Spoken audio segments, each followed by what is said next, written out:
TV타임즈. 더 막내 작가와 함께 시선 집중의 문을 열겠습니다. 어서 오세요. 네, 안녕하세요. 더 막가입니다. 인다린님이 여기 군산은 가랑비가 오고 있습니다라고 인사 전해주셨는데요. 예. 서울도 약하게 비가 내리고 있습니다. 오늘 아침 출근길 안전운전 하시고요. 우산 챙기셔야 할 것 같아요. 네.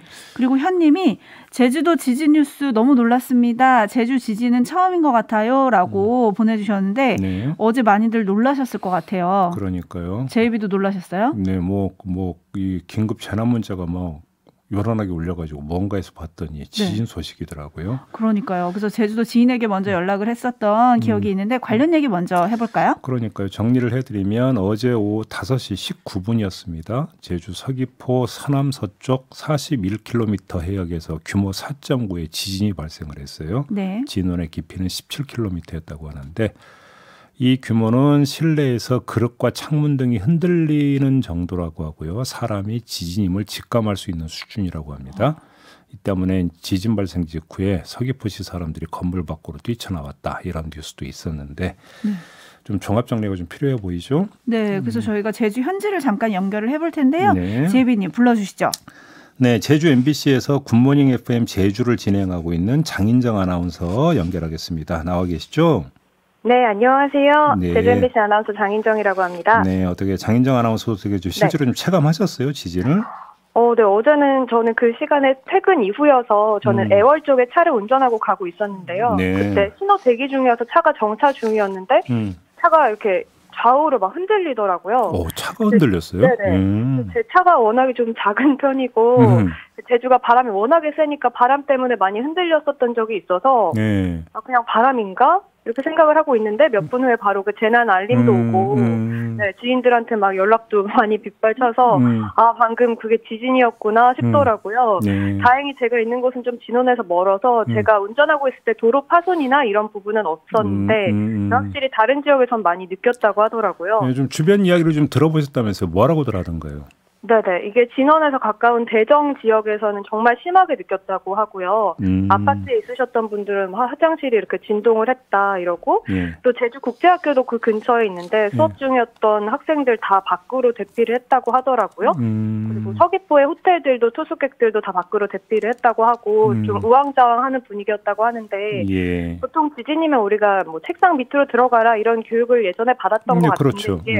이게 워낙에 제주도 이런 상황이 처음이었던 거예요. 그래서 다들 그냥 밖으로만 일단 대피를 했던 것 같고요. 그리고 또 제 지인은 중문 쪽에 있었는데 그 화장실 건물에 있었는데 타일이 그 순간에 바로 깨졌다고 하더라고요. 타일이 깨졌다고요? 네네. 저는 지금 제주에 산 게 3년째거든요. 예. 저도 당연히 처음이고 저희 회사에 조금 더 오래 사신 토박이 분들, 뭐 50년 정도 사신 분들도 이 정도는 진짜 처음이다라고 말씀하시더라고요. 그러게요. 근데 그러면 지금 제주특별자치도나 지금 기초단체에서 이 대피 요령이란 안내는 없었어요? 사실 이거에 대해서 정확하게 제주도 차원에서 지금 뭐 정확한 매뉴얼, 안내, 대피 매뉴얼이 나오고 있는 건 아닌 것 같고, 언론을 통해서 이제 워낙 뉴스에서 많이 나오다 보니까, 이제 언론을 통해서만 이렇게 접하고 좀 알고 있는 상황입니다. 그래요. 지금 혹시 그 제주 차원에서 공식 집계한 피해 상황이 나왔나요? 일단 다행히 또 특별한 인명 피해는 아직 확인이 되지 않고 있고 어제 9시 기준으로도 건물 붕괴나 인명 피해는 접수된 게 없다고 하더라고요. 일단 뭐 추가적으로 뭐 도로 파손이나 이런 것들을 지금 확인을 하고 있는 단계 정도로만 알고 있습니다. 혹시 뭐 기상청 쪽에서 그 이후에 좀 따로 발표한 게 있었어요?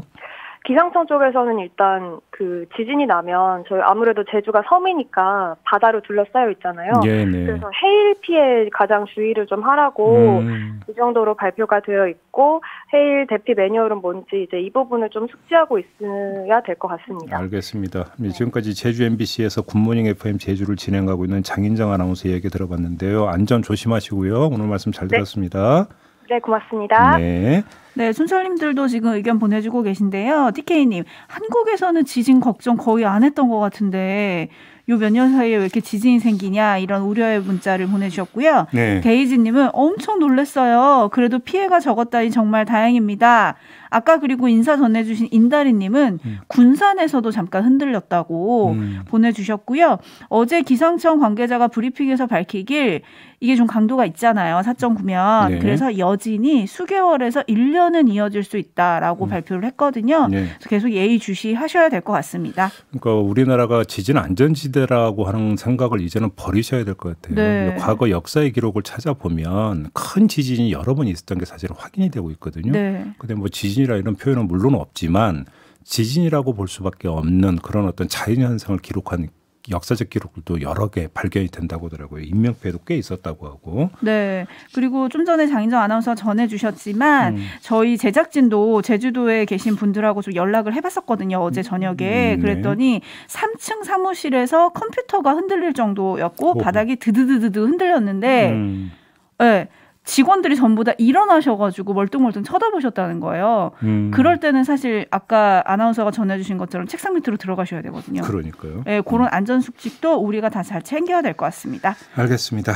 자, 뉴스와 분석이 함께하는 제이비타임즈 다음 주목할 뉴스로 넘어가겠습니다. 오디오로 먼저 만나보시죠. 표절이 사실로 나타나게 될 경우에는 윤 후보께서는 어떤 조치를 취하는 게 합당하다고 보십니까? 그 메인티넌스를 유지라고 이제 표현을 한 것에 이제 그 과오가 있기는 합니다만은 표절이 학위를 취소할 정도로 과연 심하냐에 대해서는 뭐 저도 좀 의문을 갖고 있는데 뭐 우리가 보통 문제 삼는 경우가 20% 이상인데요. 뭐 그 정도 남아가지고 뭐 이걸 인정하기 어렵다 그러면은 아마 제 처의 성격상 그걸 스스로 반납할 거라고 저는 생각하고 있습니다. 네. 허위 경력과 지금 가짜 수상 기록을 제출했다는 사실이 확인이 됐습니다. 그 수상 경력이라고 하는 건 그 회사의 운영 과정과 그 작품의 출품에 깊이 관여를 했습니다. 부사장으로서. 그 게임산업연합회의 그 비상근 이사라고 하는 것은 실제로 그 이사의 직함을 가지고 게임산업연합회 일을 상당 기간 도왔고, 그러니까 YTN의 그 기사는 그 부분적으로는 모르겠습니다만은 전체적으로 허위 경력은 아니고, 그리고 그 수상이라고 하는 것이 완전히 날조된 것이 아니라. 네, 어제 관훈클럽 초청 토론회에 참석해서 윤석열 후보가 했던 해명인데요. 네. 다시 한번 정리해드리면 허위 경력 관련해서는 부분적으로는 모르겠지만 전체적으로 허위 경력은 아니다 이런 주장이고, 네. 논문 표절 의혹과 관련해서는 학문적으로 가치가 약하다는 평가는 몰라도 표절이 학위 취소할 정도로 심하냐에 대해서는 의문을 가진다. 이런 답변이거든요. 한번 좀 정리를 해봅시다. 네. 그러니까 허위 경력이나 논문 표절이나 두 의혹에 대해서 모두 똑같은 논리잖아요. 그러니까 부분적 문제가 있을지언정 전체적 문제는 없다 이런 주장 아닙니까? 네. 이런 논리에 하고 싶은 말이 있는데요. 헷갈리지 말라는 말씀을 꼭 드리고 싶은 게. 헷갈리지 말라. 아, 골드 있죠. 골드, 금. 금, 네. 예, 금은 어떤 금 함유량에 따라서 24K도 있고 18K도 있고 14K도 있어요. 등급이 있죠. 그리고 각 등급에 맞는 값어치를 매겨집니다. 하지만 경력과 학위는 그런 게 아닙니다. 허위 기재면 그냥 허위인 거고요. 표절이면 그냥 표절인 겁니다. 네. 그렇지 않나요? 네. 다시 말해서 지켜야 하는 기준치가 있고 그 기준치를 지키지 못했으면 그냥 부도덕한 거 아니겠습니까? 근데 부도덕의 등급이 어디 있습니까? 혹시나 하는 마음에 한 말씀만 더 덧붙이면 검사 출신이라 죄질을 따지는 것일까 하는 궁금증이 좀 들긴 했어요.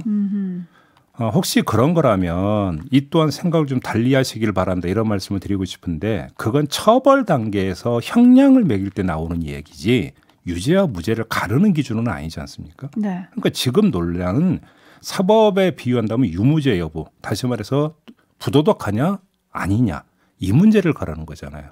여기서 전체의 부분을 나눠서 접근할 이유가 뭐가 있습니까? 네, 지금 촌철님들도 바로 그 점을 많이 꼬집어주고 계신데요. 유인님은 부분적인 건 진실이네요 라고 꼬집어주셨고, 빵꾸쟁이님이 1,000만 원 중에 100만 원만 훔쳤으면 범죄가 안 되나요? 뭐 이런 얘기 해주셨고요. 전세권님, 부분적으로는 술을 마셨지만 전체적으로 음주운전은 아니다. 파쿠파쿠 데스와님은 돈을 훔쳤지만 일부만 훔쳤으니 문제가 없다고 해도 되나요? 라고 비슷한 의견 보내주셨고요. 네. 8901님은 윤석열 후보가 가장 많이 하는 단어를 꼬집어 주셨어요. 공정. 네. 이게 공정입니까? 라고 물어주셨고요. 2820님은 논문은 그냥 문제 있으면 반납하면 끝이라는 의식도 문제 아닌가요? 라고 꼬집어 주셨어요. 네. 한편 어제 더팩트라는 매체가 이제 김건희 씨와 마주쳐가지고 질문을 하자 김건희 씨가 황급히 자리를 피하는 그런 사진이 보도가 되기도 했습니다. 동영상이 나왔죠. 저도 네. 봤는데. 네. 그리고 이준석 대표가 어제 이 자리에서 김건희 씨 허위 경력 의혹에 대해서 결혼 전 일이라며 후보에게 책임을 묻는 건 과하다 이렇게 얘기를 했잖아요. 네. 이 부분도 굉장히 많은 후속 보도를 나왔는데 그런데 어제 결혼 후에도 허위 경력 의혹이 있다라는 보도가 나왔습니다. 네, 어제 MBC 뉴스데스크에서 그 관련 보도를 내놓은 것도 있는데요. 근데 그러면 그러니까 이런 식으로 이제 그 이야기가 설정이 되면 그러면 또 거꾸로 그럼 결혼 전에는 괜찮다는 이야기가 될 수 있을 것 같으니까 저는 그러니까 그것만 좀 말씀을 드리겠는데요. 네. 지금 이게 그 윤석열 후보의 책임을 묻는 차원에서 결혼 전이냐 결혼 후냐 뭐 이 논리로 지금 접근을 하고 있는 거잖아요. 그런데 이 아까 얘기했던 도덕성 문제를 제기하는 것은 윤석열 후보의 배우자로서 만약에 윤석열 후보가 대선에서 승리해서 대통령이 된다면 영부인이 돼야 되는 분이기 때문에 그렇죠. 영부인으로서의 도덕성을 지금 이야기하고 있는 거잖아요. 네.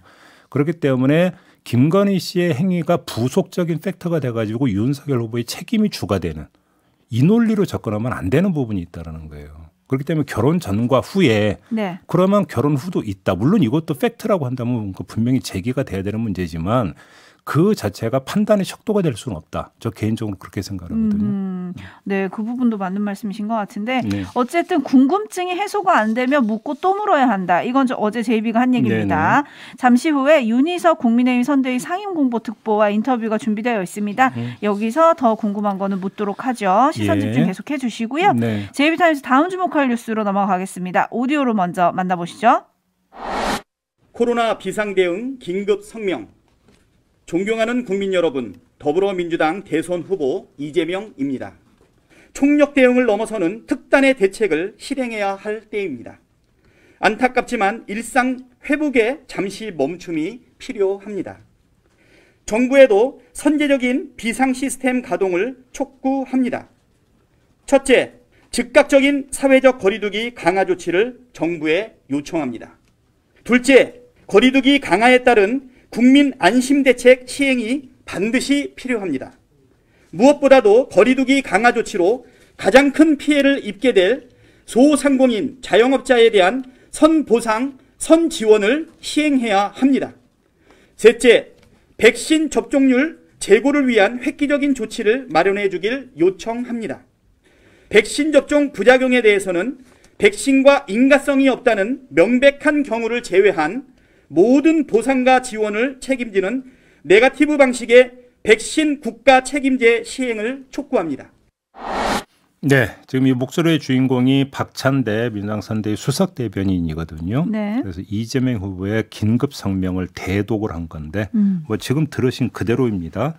왜 이 타이밍에 긴급 성명을 발표를 했을까? 그걸 좀 분석을 해야 될 것 같은데요. 왜 지금이냐? 그렇죠. 사회적 거리두기 강화와 이에 따른 손실 보상은 이젠 기정사실과 다름없다 이렇게 봐야 되지 않겠습니까? 네. 다만 시행 시기만 남긴 상태인데 이런 상태에서 긴급 성명을 통해서 선수를 치고 나감으로써 민생을 최우선적으로 챙기는 실용주의자의 면모를 부각시키겠다. 정치적으로 이렇게 해석을 해야 될 것 같습니다. 네. 자, 관심사이자 과제는 소상공인과 자영업자에 대한 선보상, 선지원 이런 추상적 표현만 있지 구체적인 방안은 어제 내놓지를 않았거든요. 네. 뭐 100조니 50조니 하는 현실 가능성 없는 말대포는 거두고 그러면 정말 현실 밀착적인 그래서 정부도 그리고 야당도 거부하기 힘든 구체적인 방안을 언제 어떻게 내놓느냐. 이게 가장 중요한 문제라고 봐요. 과연 이런 구체적인 방안까지 준비하고 어제 긴급 성명을 내놓은 거냐. 이걸 체크할 필요가 있어 보이는데요. 지금 오늘 당정 협의가 예정돼 있다고 그러죠. 네. 그 윤호중 원내대표를 비롯한 어떤 당 인사들하고 관련 부처가 당정 협의를 가진다고 하는데 오늘 이 자리에서 좀 구체적인 방안들이 논의가 되고 바로 이어서 발표가 될 것인지 이걸 봐야 될 것 같은데 이재명 후보가 이거에 대해서 준비가 되어 있고 따라서 선언식으로 치고 나가면서 협상이 아니라 견인으로 나아갈 것이냐 아니냐. 이게 이제 정치적으로 체크를 하고 지켜봐야 되는 관전 포인트다. 이런 말씀을 드리겠습니다. 네, 이제 방역조치 강화는 뭐 시점만 남은 것 같고요. 지금 관건은 짚어주신 대로 손실보상 확대인데 이재명 후보도 말만 보태면 안 되고 대안이 있어야 된다. 그거 나와야 된다 이런 말씀이신 것 같은데요. 네. 김영민 님이 손실보상 갖고 여야가 싸우는 동안 소상공인들은 목이 타들어갑니다라고 보내주셨어요. 근데 반면에 지금 대통령이 해외 순방 중이잖아요. 네. 오늘 돌아오는데 9028님이 총리도 있는데 왜 굳이 대통령이 없을 때 저렇게 혼자 치고 나가나요? 대선 후보일 뿐이잖아요. 라는 이런 비판적인 의견도 있네요. 아니 근데 지금 선 지원, 선 보상만 이야기를 했지 구체적인 것은 아직은 이야기를 하지를 않았으니까. 네. 그래서 오늘 당정 협의를 한다는 거잖아요. 당정 협의를 한다고 하기 때문에 또 대통령은 오늘 귀국을 하고 그러면 그건 그렇게 중요한 문제 같지는 않고요. 중요한 것은 선이라고는 한 글자입니다. 선 보상, 선 지원은 지금 시행되고 있는 손실보상제하고는 전혀 다른 프로세스거든요. 손실보상제는 후 보상이죠. 그렇지 않습니까? 네. 근데 선보상을 강조를 한다는 것은 현재의 어떤 손실보상법에 따른 후보상과는 다른 차원에서의 보상과 지원이 필요하다라는 선언이기 때문에 어떤 방법이 나오는 거냐.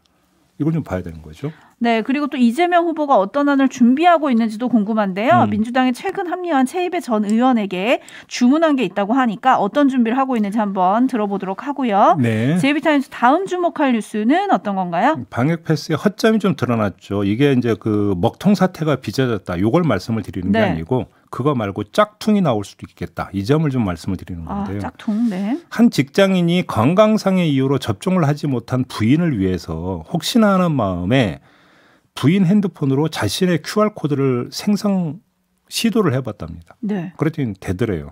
어허. 추가 인증 없이 QR코드가 생성이 되더랍니다. 그러니까 네. 간단히 말해서 핸드폰 2개 있으면 같은 QR코드를 2개 만들 수 있다. 오. 이런 이야기가 되는 거거든요. 그러니까 현재 보면 네이버, 카카오, 쿠브 등을 통해서 QR코드를 생성할 수 있잖아요. 네. 근데 2개의 핸드폰으로 네이버에서 똑같은 네. 네이버를 통한 QR코드를 2개의 핸드폰에서 동시에 생성할 수도 있고 한 핸드폰에선 네이버로 다른 핸드폰에서는 카카오로 자기 QR코드를 생성할 수도 있다. 이런 이야기가 되는 겁니다. 이렇게 생성해서 만약에 이걸 미접종자에게 빌려주면 어떻게 되겠습니까? 방역 패스를 시행하는 의미가 없어지는 거 아니겠습니까? 네. 왜냐하면 방역 패스라고 하는 게 일종의 증명서잖아요. 그렇죠. 근데 남의 증명서를 가지고 그러니까 나를 증명한다고 한다면 방역 패스를 운영하는 취지 자체가 무색해지는 거니까. 그러니까 이건 허점이 되는 거 아니겠습니까? 네. 물론 우리 국민들의 양식을 믿어야죠. 이렇게 이런 꼼수를 그러니까 펼 국민이 얼마나 있겠습니까? 하지만 살다 보면 안 알게 되면 별별 사람이 다 있지 않습니까? 그래서 만에 하나의 가능성을 항상 대비를 해야 되는 거거든요. 이것도 좀 보완이 필요해 보인다. 이런 말씀 드리겠습니다. 네, 별이님이 헐이라고 보내주셨고 데이지님은 짝퉁 당황스럽네요라고 보내주셨고 고세현님이 저건 개인정보보호법 위반 아닌가요?라고 해주셨는데 여러분 이게요 저희가 새로운 방법을 알려드린 게 아니에요. 이렇게 하시면 안 된다는 얘기를 해드리는 거고요. 네. 곳곳이 구멍인데 정부가 좀 대응을 빨리빨리 하셔야 된다. 그리고 오늘은 제대로 돼야 할 텐데요. 그죠? 네. 어제도 그 먹통 사태가 계속됐죠. 네. 오늘 점심시간에는 문제 없기를 기대해 보겠습니다. 네. 자 이렇게 마무리할까요? 네. 더마카 수고하셨습니다. 감사합니다.